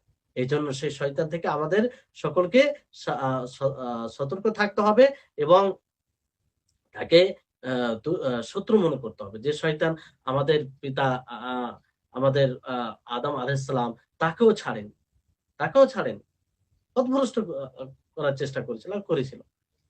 তাহলে আমাদের সবসময় এই চেষ্টা থাকতে হবে যে আমাদের চিন্তাধারায় যেন সেই শয়তান বাসা না বাঁধে, আমাদের সংকল্প, আমাদের চিন্তাধারায় যেন সেই বাসা না বাঁধে, সেখানে ফাসাদ সৃষ্টি না করে, বিভিন্ন রকমের প্ররোচনা সে দিতে না পারে। আমরা এমন ভাবে নিজেকে তৈরি করব যে যে আমাদের চিন্তাধারা এবং যে কাজ আমাদের উপকারে আসবে তার মধ্যে যেন সে দেওয়াল প্রাচীর হয়ে না দাঁড়ায়, এটা আমাদেরকে সবসময় চিন্তা করতে হবে। তারপরে দ্বিতীয় কারণ হচ্ছে যে দুনিয়া এবং দুনিয়ার ফিতনায় পড়ে যাওয়া। এটা অন্যতম কারণ, বাইরে যে কারণ রয়েছে অন্যতম কারণ, যে মানুষের ইমানে কমিয়ে দেওয়ার দিক দিয়ে বড় ভূমিকা পালন করে। এজন্য দেখবেন যে যতটা দুনিয়ামুখী হয়, যে যতটা দুনিয়াকে ভালোবাসে, যে যতটা দুনিয়ার জন্য সময় ব্যয় করে, যে যতটা দুনিয়ার সন্ধানে নিজেকে নিজেকে সেদিকে নিয়ে যায়, সে দুনিয়ার যে সুখ রয়েছে, দুনিয়ার যে আনন্দ রয়েছে, সেই আনন্দের দিকে সে ছুটে যায়, ততটাই তার আর বিষয় হচ্ছে যে যে যতটা দুনিয়ার প্রতি আগ্রহী হয় ততটাই তার হৃদয়ের সম্পর্ক দুনিয়ার সাথে হয়, ফলে সে ইতাআত কম করে আর তার ঈমান হ্রাস পায়, ঈমান কমে যায়। এজন্য ইবনুল কাইয়িম রাহিমাহুল্লাহ তিনি বলেছেন যে ওয়া আলা কাদরি রাগবাতিল আবদি ফিদ দুনিয়া ওয়া রাদাহু বিহা ইয়াকুনু তাসাকুলু আন তাআতিল্লাহি ওয়া তালাবিল আখিরাহ। যে মানুষ যে যতটা দুনিয়ার প্রতি চাহিদা, দুনিয়ামুখী হবে, দুনিয়ার প্রতি আগ্রহী হবে, তার প্রতি সে সন্তুষ্ট হবে, ততটাই আল্লাহর ইতাআত এবং আখিরাত সন্ধান তার জন্য ভারী হয়ে যাবে। কথাটা কি বাস্তব? আজকে দেখেন আমাদের মাঝে যারাই দুনিয়ার পিছনে বেশি ছুটছে, দুনিয়ামুখী হচ্ছে, দুনিয়ার মোহে পড়ে যাচ্ছে, তার জন্য আল্লাহর ইতাআত করা অতটাই ভারী হয়ে যাচ্ছে। আল্লাহ আমাদের হেফাজত করুন। আমরা যেন সেই দুনিয়ার দুনিয়ামুখী না হয়, দুনিয়ামুখী না হয়ে আল্লাহমুখী হতে পারি। তারপরে এভাবে অনেক রয়েছে। আল্লাহ তাবারাক ওয়া তাআলা এটা কোরআনে সুস্পষ্ট করেছেন যে যারা এই দুনিয়ার জীবনটা কি একমাত্র খেল তামাশা, সৌন্দর্য, আর এখানে এক অপরের সাথে ফখর করা হয়, গর্ব করা হয়, ধন সম্পত্তিতে আওলাদে বৃদ্ধি করা হয়, এক অপরের সাথে প্রতিযোগিতা করা হয়। কিন্তু এটা এগুলো কিছুই তার অস্তিত্ব নেই, মানে এগুলো তো আসলে সফলতা দেবে না। তো দুনিয়া থেকে এবার বিষয়টি হচ্ছে যে আমরা এই দুনিয়ার মোহে কি করে না দুনিয়ার মোহে না পড়ে আমরা নিজের ইমানে স্বচ্ছ থাকবো, নিজের ইমান যাতে কমে না যায়, এটা কি করে সম্ভব? তো এর দুটি কারণ, যে আমাদেরকে দুইটি বিষয় মাথায় রাখতে হবে, স্মরণে রাখতে হবে। এক নম্বর বিষয় যে দুনিয়ার ব্যাপারে আমরা ধারণা রাখবো যে এই দুনিয়া স্থায়ী নয়, অস্থায়ী, কিছু সময়ের জন্য এই দুনিয়া একদিন নষ্ট হয়ে যাবে। অতএব এই দুনিয়ার প্রতি আগ্রহী হয়ে বেশি লাভ নেই। এই দুনিয়া একদিন ধ্বংস হবে। আমাদের বয়স সীমিত, সে সীমিত সময় পর্যন্ত এই দুনিয়া। আর এই সীমিত সময়ে আমরা দুনিয়াতে থেকে নিজের আখেরাতকে তৈরি করতে হবে। আখেরাত তৈরি যদি না করে আমরা দুনিয়ার পিছনে ছুটে যাই, তাহলে আমাদেরই ক্ষতি আছে, এটা ধারণা রাখতে হবে। তাহলে ইনশাআল্লাহ আমরা দুনিয়ার ভালোবাসায় পড়বো না। দ্বিতীয় যেটা কারণ হচ্ছে যে আমরা সবসময় এই দুনিয়াকে আখেরাত তৈরি করার জায়গা ভাববো, আখেরাত তৈরি করার সৎ আমল করার জায়গা ভাববো। এজন্য আল্লাহ তাবারক ওয়া তাআলা কি বলেন, ওয়াল আখিরাতু খায়রু ওয়া আবকা, যে আখিরাতের জীবন সেটাই উত্তম, আর সেটাই চিরস্থায়ী, সেটাই বাকি থাকবে। তো যে জীবনটা আমাদের চিরস্থায়ী হবে, যে জীবনে শেষ বলতে কিছু নেই, আল্লাহ তাআলা চিরস্থায়ী রাখবেন, সেই জীবনকে ভালো করার জন্য আমাদেরকে চিন্তিত হবে এই ক্ষণস্থায়ী জীবনে আমল করে। তাহলে এটা একটা অন্যতম কারণ। সংক্ষিপ্তভাবে আপনাদেরকে বলছি। তৃতীয় কারণ হচ্ছে যে মন্দ সাথী চয়ন করা, মন্দ সাথী চয়ন করা। একজন ব্যক্তির ঈমান, ব্যবহার, চরিত্রতে ক্ষতি হওয়ার সবচেয়ে যেটা বড় ভূমিকা পালন করে, সবচেয়ে বেশি বড় ক্ষতিকারক, সেটা হচ্ছে মন্দ সাথী। মন্দ সাথীর সাথে আপনি যতটা মিশে থাকবেন, যতটা তাদের সঙ্গ অবলম্বন করবেন, ততটাই আপনার ঈমান হ্রাস পাবে, ততটাই আপনার ঈমান দুর্বল পাবে। এজন্য নবী করিম মুহাম্মদ সাল্লাল্লাহু আলাইহি ওয়াসাল্লাম থেকে প্রমাণিত, তিনি কি বলেন যে আর রাজুলু আলা দীনি খালিলিহি ফালইয়ানজুর আহাদুকুম মান ইউখালিল, যে একজন মানুষ সে বন্ধুর দ্বীনের উপরে থাকে, তার বন্ধু যেভাবে দ্বীনকে পালন করে সেইভাবে সেই দ্বীনের উপরে সে থাকে। ফালইয়ানজুর আহাদুকুম মান ইউখালিল, অতএব তোমাদের মধ্যে কেউ যেন দেখে যে সে কার সাথে বন্ধুত্ব করছে। একজন মানুষকে দেখতে গেলে তার বন্ধুকে দেখতে হবে। তার বন্ধু যে আখলাক, যে চরিত্রে, যে দ্বীনদারি তার মালিক হবে, তত সেরকম ভাবে তার যে যার সাথে যে বন্ধুত্ব করছে সেও সেরকম হবে। কথাই অনেক বাস্তব। নবী করিম মুহাম্মদ সাল্লাল্লাহু আলাইহি ওয়াসাল্লামের কথা দেখবেন, একজন মানুষকে চিনতে গেলে তার বন্ধুকে দেখতে হবে। আর এই ব্যাপারে অনেক হাদিস রয়েছে আর উক্তি রয়েছে সালাফে সালেহিনদের। যেমন আবু দারদা থেকে একটি কবিতা আকারে রয়েছে যে আনিল মারই লা তাসআল ওয়া আবসারা কারিনাহু ফাইনাল কারিনা বিল মুকারিনি ইক্তাদি। যে যদি কোনো মানুষকে জিজ্ঞাসা করো না, যদি তার দোস্তকে বন্ধুকে দেখে থাকে, কোনো মানুষ যেন কোনো মানুষ সম্পর্কে জিজ্ঞাসা না করে, সেই মানুষ যদি তার বন্ধুকে দেখে থাকে, ফাইনাল কারিনা বিল মুকারিনি ইক্তাদি, কারণ বন্ধু যে যার সাথে সে বন্ধুত্ব করছে তার অনুসরণ করে। তাহলে তার বন্ধুকে দেখতে গেলেই বোঝা যাবে যে সে কিরকম চরিত্রে, কিরকম দিনদারি তার রাখে। সুফিয়ান তিনি বলেন যে লাইসা শাইউন আবলাগু ফি ফাসাদি রাজুলিন ওয়া সালাহি মিন সাহিবিন, যে একজন মানুষকে পথভ্রষ্ট করার, একজন মানুষকে নষ্ট করার, একজন মানুষের বিশুদ্ধতা থেকে শুদ্ধতা থেকে বিশুদ্ধতা মানে নষ্ট করার পিছনে সবচেয়ে যে জিনিসটা বড় ভূমিকা রাখে সেটা হচ্ছে সঙ্গী, সেটা হচ্ছে সাথী। তাহলে আতাদা তিনিও বলেন যে ইন্না ওয়াল্লাহি মা রাআইনা আর-রাজুলা ইউসাহিবু মিনান নাস ইল্লা মিথলাহু ওয়া শাকলাহু ফাসাহিবুস সালিহিন মিন ইবাদিল্লাহি লাআল্লাকুম আন তাকুনু মাআহুম আও মিথলাহুম। যে আল্লাহর কসম কে বলছি যে আমরা এমন কোন মানুষকে দেখিনি যে মানুষের মধ্যে যে বন্ধু করবে সে তার মতোই হবে, তার মতোই সে হওয়ার চেষ্টা করবে। মানে এটাই আমরা দেখেছি যে মানুষ যার সাথে সঙ্গী, যাকে সঙ্গী বানায় তার মতোই হয়। অতএব তিনি বলছেন যে তোমরা কি করো, সালেহীনদেরকে বন্ধু বানাও, সালেহীনদের সাথে উঠা বসা করো। আল্লাহর বান্দার মধ্যে যারা সত্য, যারা নেক, তাদের সাথে উঠা বসা করো, যাতে তোমরা তাদের সাথে হও এবং তাদের মতো হও। এই ব্যাপারে অনেক উক্তি রয়েছে। যাই হোক, মূল কথা হচ্ছে যে সৎ সঙ্গী এটা ঈমান বৃদ্ধির একটি অন্যতম কারণ।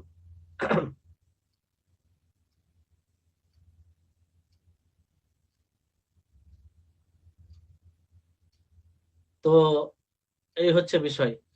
এবার আসুন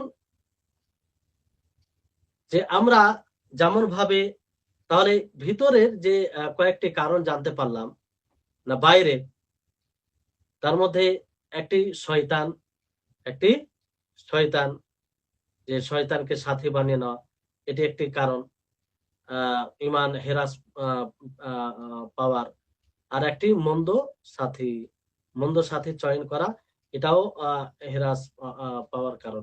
এই জন্য বিদআতীদের সাথে উঠা বসা এগুলো সব নিষেধ করা হয়েছে। কেন? এই কারণে যে যদি বিদআতের সাথে উঠা বসা করে, তাদের সাথে সুসম্পর্ক রাখে, তো তাদের মধ্যে হয়ে যাবে। আর আরেকটি যেটা কারণ বলা হলো যে দুনিয়া এবং দুনিয়ার ফিতনায় পড়ে যাওয়া। তাহলে এই তিনটি কারণ, তাহলে তিনটি কারণ ভেতরের কারণ বলা হলো আর তিনটি বাইরের কারণ বলা হলো। এবার আসুন যে আমরা ঈমান বৃদ্ধির কারণ গুলো জানি। আর এই ব্যাপারে সাহাবায়ে কেরাম রিজওয়ানুল্লাহি আলাইহিম আজমাইন তারা খুব সচেতন ছিলেন আর এটাকে জানার প্রচেষ্টা করতেন তারা। কারণ তারা জানতেন যে প্রকৃত মুমিন হওয়ার জন্য, শক্তিশালী মুমিন হওয়ার জন্য তার কারণ জানা আমাদের জন্য আবশ্যক।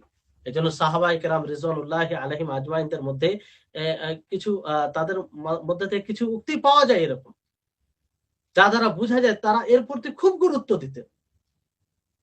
যেমন আর একজন সফলতা অর্জনকারী মানুষের এটাই উচিত হবে যে সে, যেমন আমরা দুনিয়াতে ব্যবসা, বিজনেস, দুনিয়ার কোনো কাজ করতে গেলে, দুনিয়ার কোনো কাজ শুরু করতে গেলে আমরা কি করি, তার আগে আমরা দেখি যে কি কি পথ অবলম্বন করলে আমাদের কাজটি সফল হবে, কি কি পথ অবলম্বন করলে আমাদের ব্যবসায় প্রফিট লাভ বেশি হবে। আর সেই কাজগুলো, সেই কারণগুলো, সেই পথগুলো জেনে সেই মতো সে আমল করে।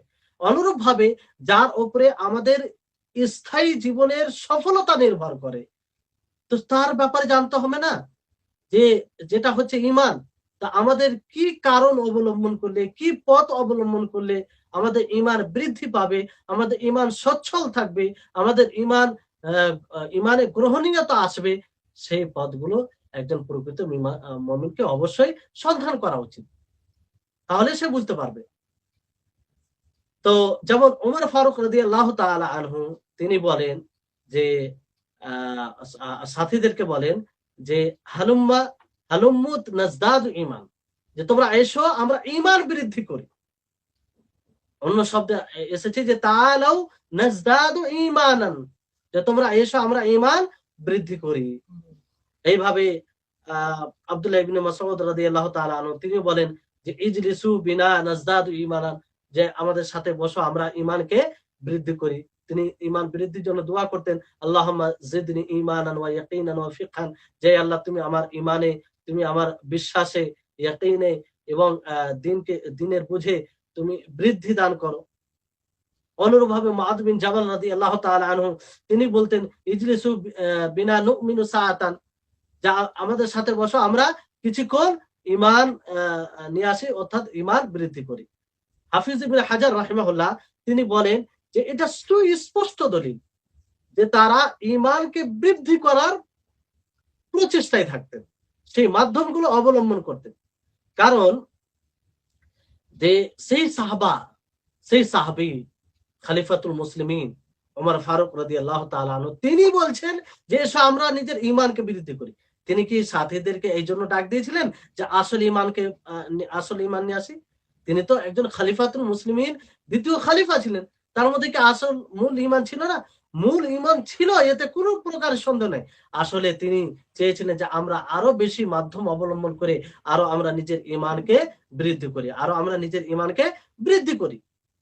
তাহলে সাহাবায়ে কেরাম রিজওয়ানুল্লাহি আলাইহিম আজমাইন কিভাবে এর প্রতি গুরুত্ব দিতেন, এটা থেকে আমরা সুস্পষ্ট বুঝতে পারি। তারপরে আসুন যে ঈমান বৃদ্ধির কারণ, এগুলো আমরা জানার চেষ্টা করি। কয়েকটি কারণ বলবো, তারপর সময় তো খুব বেশি একটা নেই।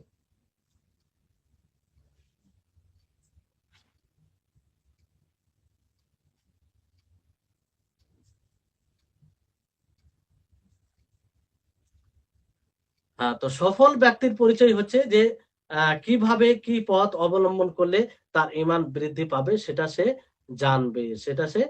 জানবে।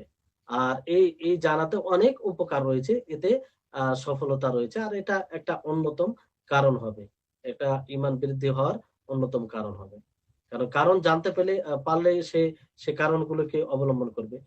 তো মুমিন, এই জন্য প্রকৃত যারা মুমিন তারা দুইটি বিষয়ে প্রচেষ্টায় থাকে। মনোযোগ দিয়ে শুনবেন আপনারা, যে দুইটি বিষয় প্রচেষ্টায় থাকে।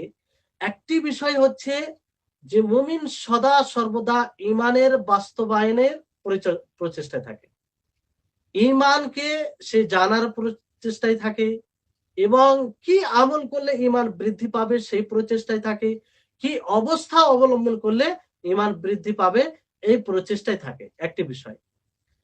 দ্বিতীয় বিষয় হচ্ছে যে সে এই প্রচেষ্টায় থাকে যেগুলো ঈমান পরিপন্থী আমল, ঈমানকে কমিয়ে দেয়, ঈমান হ্রাস হয়ে যায়, ঈমান দুর্বল হয়ে যায়। সেটা প্রকাশ্য ফিতনা হতে পারে কিংবা সেটা গোপনীয় ফিতনা হতে পারে। সেই জিনিস থেকে সে সেগুলোকে প্রতিরোধ করার প্রচেষ্টায় থাকে, এবং সে নিজের ইলাজ করে যাতে সেগুলো তার মধ্যে না আসে। তাহলে এইভাবে মুমিন নিজের ঈমানকে মজবুত করে, ঈমানের যে ঈমান বৃদ্ধি হওয়ার কারণ থাকে সেগুলোকে অবলম্বন করে তার উপরে থেকে ঈমানকে বৃদ্ধি করে। আর ঈমান পরিপন্থী আমলগুলো, ঈমান হ্রাস পাওয়ার যে কারণগুলো রয়েছে সেগুলো থেকে বিরত থেকে সতর্ক থেকে ঈমান কে ঠিক রাখে। তাহলে এক কথায় যে ঈমান বৃদ্ধি হওয়ার কারণগুলো জানার অনেক উপকার রয়েছে। তো সর্বপ্রথম যেটা কারণ হচ্ছে সেটা হচ্ছে ইলমে নাফে। ইলমে নাফে অর্জন করা, ইলমে নাফে থাকা ঈমান বৃদ্ধি পাওয়ার সবচেয়ে বড় কারণ। ইলমে নাফে বলা হয়েছে, আম স্বাভাবিক ইলম নয়, ইলমে নাফে, উপকারী ইলম। এই জন্য অনেক দেখবেন বড় বড় যারা কোরআন হাদিসের জ্ঞানী নিজেকে দাবি করে, ও তার জীবনে কোনো এরকম লক্ষণ দেখা যায় না যে সে সত্যিকারে আম্বিয়াদের উত্তরাধিকারী। ইলমে নাফে অর্জন করতে হবে। ইলমে নাফে যদি থাকে, উপকারী জ্ঞান থাকে, তাহলে এই উপকারী জ্ঞান আমাদের ঈমান বৃদ্ধি হওয়ার একটি অন্যতম কারণ হবে। আর ইলমে নাফে বলতে যে প্রকৃত কোরআন ও হাদিসের জ্ঞান, কোরআন হাদিসকে সাহাবাদের বুঝ অনুযায়ী বুঝা, তাবেঈনরা যেভাবে কোরআন হাদিসকে বুঝেছেন সেইভাবে বুঝা, তারা যে জিনিসকে হালাল মনে করেছেন সেটাকে হালাল মনে করা, তারা যে জিনিসকে হারাম মনে করেছেন সেটাকে হারাম মনে করা, তারা যেভাবে জহুদ অবলম্বন করতেন, দুনিয়া বিমুখী হতেন, সেইভাবে দুনিয়া থেকে বিমুখী হতে হবে। আল্লাহর তাকওয়া পরেজগারিতা অবলম্বন করতে হবে এবং সঠিক বেঠিকের মধ্যে পার্থক্য করতে হবে, সুন্নাহ এবং বিদআতের মধ্যে পার্থক্য করতে হবে।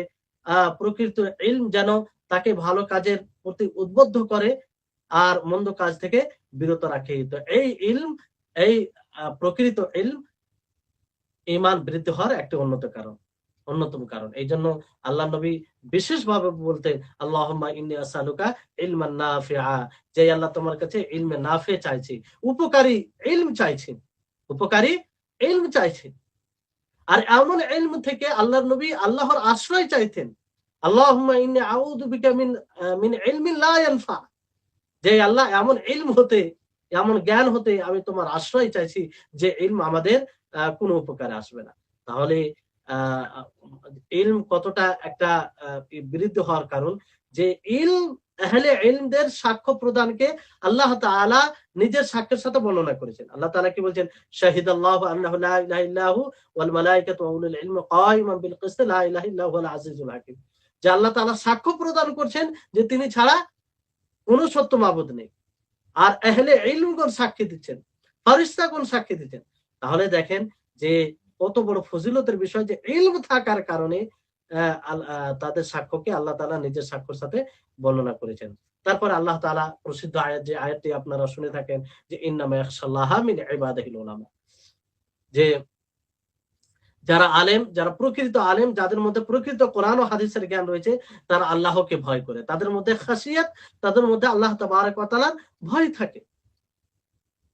অসংখ্য আয়াত রয়েছে যে আয়াতগুলো দ্বারা এটা স্পষ্ট হয় যে ইলম হচ্ছে ঈমান বৃদ্ধির অন্যতম একটি কারণ। ইলম থাকলে সে রাত দিন আল্লাহকে স্মরণ করবে, ইলম থাকলে সে সাজদারত হবে, ইলম থাকলেই সে আল্লাহর জন্য কিয়াম করবে, ইলম থাকলেই সে জাহান্নামকে স্মরণ করে জাহান্নামের কর্ম থেকে বেঁচে থাকবে, ইলম থাকলে সে জান্নাতকে স্মরণ করে জান্নাতি কর্ম করার চেষ্টা করবে। এর অনেক আয়াত রয়েছে, সবগুলো আয়াত এখানে বলা সম্ভব নয়। ইলমের মধ্যে কয়েকটি বিষয় সম্পর্কে জানা, বিষয়ে আমাদের ইলম জ্ঞান বৃদ্ধি হয়। সেটা হচ্ছে, একটা হচ্ছে যে কোরআন কারীমের সম্পর্কে, কোরআন কারীমকে পড়া, পাঠ করা এবং কোরআন কারীমকে নিয়ে গবেষণা করা, চিন্তা ভাবনা করা, এটা ইলম বৃদ্ধির একটি অন্যতম কারণ। কারণ এই কোরআন হচ্ছে হেদায়েত, এই কোরআন মানুষের হেদায়েতের জন্যই নাজিল করা হয়েছে।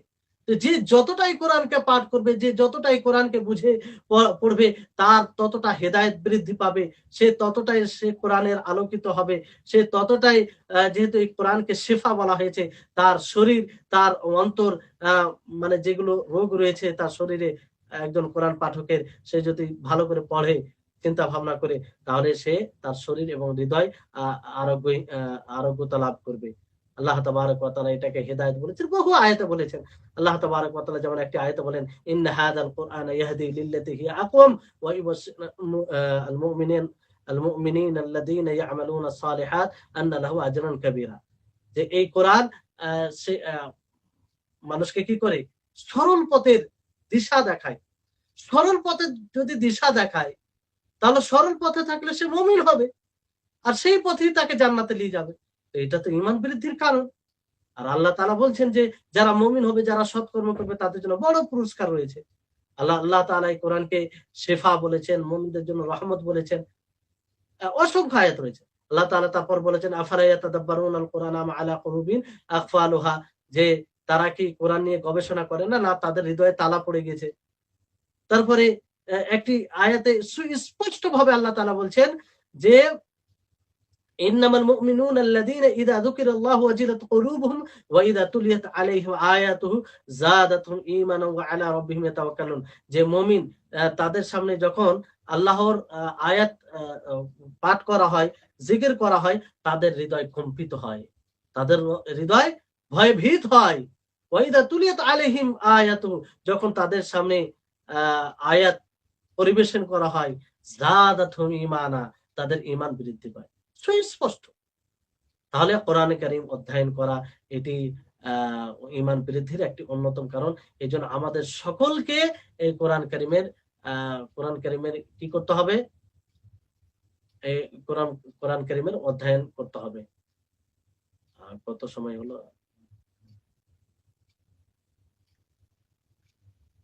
তারপর আরেকটি বিষয় যে আল্লাহ তাবারক ওয়া তাআলার উত্তম নাম সমূহের ব্যাপারে জ্ঞান অর্জন করা। এটাও একটা ঈমান বৃদ্ধির একটি অন্যতম কারণ।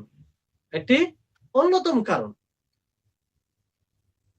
যে যতটা আল্লাহ তাবারক ওয়া তাআলার নাম সমূহের ব্যাপারে জ্ঞান অর্জন করবে, তার সিফাত সম্পর্কে, ততটাই সে আল্লাহ তাবারক ওয়া তাআলাকে সব দিক দিয়ে জানতে পারবে। ততটাই তার হৃদয়ে আল্লাহর মর্যাদা বসবে। এতে কি হবে? তার ঈমান বৃদ্ধি পাবে। এজন্য বলা হয় যে যতটা আল্লাহকে জানে তার মধ্যে ততটাই ঈমান মজবুত হয়। এটা ঈমান নির্ভর করে আল্লাহ তাবারক ওয়া তাআলার পরিচয় লাভ করার উপরে। এজন্য কয়েকটি এর লাভ রয়েছে পরিচয় আ পরিচয় লাভ করাতে। একটি হচ্ছে এটি বলে ক্লাস আজকে শেষ হবে ইনশাআল্লাহ। তো একটি হচ্ছে যে যারা আল্লাহ তাবারক ওয়া তাআলার নামসমূহ এবং গুণসমূহ সম্পর্কে জ্ঞান অর্জন করে, আল্লাহ তাবারক ওয়া তাআলার এই বিষয়ে একত্ববাদ সম্পর্কে জ্ঞান অর্জন করে, তারা সবচেয়ে ফজিলতপূর্ণ জ্ঞান অর্জন করে। সবচেয়ে বড় ইলম অর্জন করে। এই জ্ঞানে নিজেকে ব্যস্ত করা, এই জ্ঞান সন্ধান করা, এর অনেক লাভ রয়েছে। আর এর লাভ হচ্ছে যে সবচেয়ে বড় উদ্দেশ্যকে পূর্ণ করা হয়। আল্লাহ তাবারক ওয়া তাআলার পরিচয় লাভ করা হয়। যেটা প্রত্যেক মুমিনের জন্য জরুরি। দ্বিতীয় হচ্ছে যে আল্লাহ তাবারক ওয়া তাআলার নাম এবং গুণসমূহ সম্পর্কে যখন জানবে, তখন তার হৃদয়ে আল্লাহর প্রতি ভালোবাসা বাড়বে। তার হৃদয়ে তাকে ভয় সে তার হৃদয় ভয়ভীত হবে এবং তার প্রতি তারই উপরে আশাবাদী হবে এবং আমল তার জন্যই করবে। এবং আ আ প্রকৃত বান্দার যে সফলতা রয়েছে তাতেই আসবে। আল্লাহ তাবারক ওয়া তাআলার নাম এবং গুণসমূহর পরিচয় ছাড়া কোন এতে সফলতা নেই। তাহলে যে যতটা আল্লাহ তাবারক ওয়া তাআলার নাম ও গুণসমূহ সম্পর্কে জ্ঞান রাখবে, জ্ঞান অর্জন করবে, সে ততটাই আল্লাহকে ভালোবাসবে, আল্লাহকে ভয় করবে এবং আল্লাহর জন্যই আমল করবে। তারপর ৩ নম্বর হচ্ছে যে আল্লাহ তাবারক ওয়া তাআলা মাখলুককে সৃষ্টি করেছেন কেন? যাতে মাখলুক তাকে জানে, তার পরিচয় লাভ করে। তার পরিচয় লাভ করে তারই ইবাদত করে। এটাই তো উদ্দেশ্য। তো এই কাজে নিজেকে ব্যস্ত করা, নিজের সময়কে ব্যয় করা। তো মূল কাজে সময়কে ব্যয় করা হয়।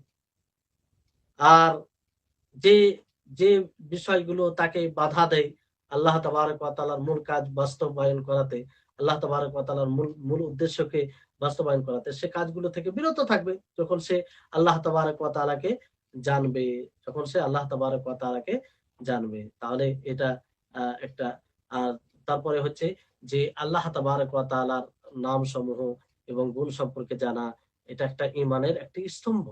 ঈমানের একটি স্তম্ভ। আল ঈমানু বিল্লাহ, যে আনতুমিনা বিল্লাহ, তোমরা আল্লাহর উপরে ঈমান নিয়ে এসো। তো আল্লাহর উপরে কখন আপনি পরিপূর্ণভাবে ঈমান নিয়ে আসবেন? যে যখন কখন হবে? যখন আপনি আল্লাহর নামসমূহ, গুণসমূহ সম্পর্কে আপনি ঈমান নিয়ে আসবেন। সব দিক দিয়ে ভালোভাবে ঈমান নিয়ে আসবেন। তাহলে প্রকৃতভাবে এটা ঈমান হবে। এইজন্য এই যে নামগুলোকে স্মরণ রাখে আল্লাহ তাবারক ওয়া তাআলা, যে অসংখ্য নাম রয়েছে, ৯৯ টি নামের ব্যাপারে যে বলা হয়েছে, যে ব্যক্তি স্মরণে রাখবে সে জান্নাতে যাবে। ইন্না লিল্লাহি তিসআতান ওয়া তিসঈনা ইসমান মিয়াতান ইল্লা ওয়াহিদা মান আহসাহা দাখালাল জান্নাহ। এতে ৯৯ টি নাম আছে তা নয়। এছাড়া আরো নাম রয়েছে। কিন্তু যেটা আমরা জানি সেটা, তো সে যে এই নামকে স্মরণে রাখবে সে জান্নাতে যাবে। তো ইবনুল কাইয়িম রাহিমাহুল্লাহ এই নাম সম্পর্কে বলেন যে এর অর্থ হলে যে একে গনে গনে মুখস্থ করবে। দ্বিতীয় হচ্ছে দ্বিতীয় ধাপ হচ্ছে যে তার অর্থকে বুঝবে, তার দাবিকে বুঝবে এবং সেটাকে বাস্তবায়ন করবে। আ তৃতীয় অর্থ হচ্ছে যে সেই নাম দ্বারা আল্লাহ তাবারক ওয়া তাআলা আল্লাহ তাবারক ওয়া তাআলার কাছে দোয়া করবে সেই নামের ওসিলা নিয়ে। তাহলে এই হচ্ছে ঈমান বৃদ্ধি হওয়ার ২ টি কারণ আপনাদের সামনে আ উল্লেখ করা হলো।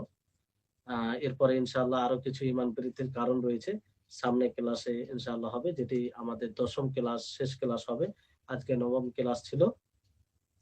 সেই ক্লাস, আগামী ক্লাসে ইনশাআল্লাহ আলোচনা হবে আপনার বাকি যেগুলো রয়েছে ঈমান বৃদ্ধির কারণ, অন্যতম কারণ। এই তো কারণ বলতে গেলে, সবগুলো বলতে গেলে এই ব্যাপারেতে ৪-৫ টা ক্লাসের প্রয়োজন। তো অন্যতম কারণগুলো আপনাদের সামনে উল্লেখ করা হবে, এবং তারপরে আরেকটি গুরুত্বপূর্ণ যেটা বিষয় রয়েছে আমাদের এই কোর্সের, সেটা হচ্ছে ঈমান ভঙ্গকারী কারণ সমূহ। সেটাও একটা গুরুত্বপূর্ণ হবে। আপনাদের সকলকেই বলি যে আপনারা ফের আগামী ক্লাসে উপস্থিত হবেন। আর এই বিষয়গুলো খুব ভালোভাবে বোঝার চেষ্টা করবেন। কারণ এগুলো বিষয় আমাদের ঈমানের সাথে সম্পৃক্ত। প্রত্যেকটা মুসলিমকে জানা জরুরি। এগুলো যে শুধু আলেমরাই জানবে, আলেমদেরকেই জানতে হবে তা নয়। মুসলিম হিসাবে প্রত্যেকটা মুসলিমকেই জানতে হবে। আল্লাহ তাবারাক ওয়া তাআলা যেন আমাদের সকলকে এসব বিষয় বুঝার এবং সেইভাবে আমরা যেন জীবনযাপন করতে পারি।